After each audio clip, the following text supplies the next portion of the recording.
And that could look something like this.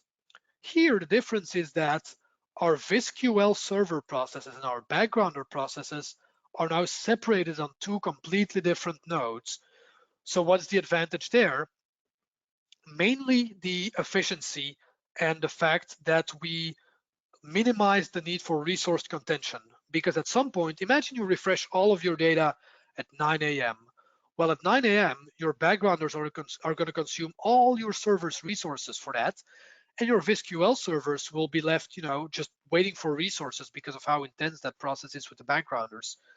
That would be the case in a single node environment but because they're separate here, the backgrounders can just do their things, consume resources on node 2, and in the meantime, the VisQL server processes are just as happy on node 1 and can still fill in all of the necessary demand.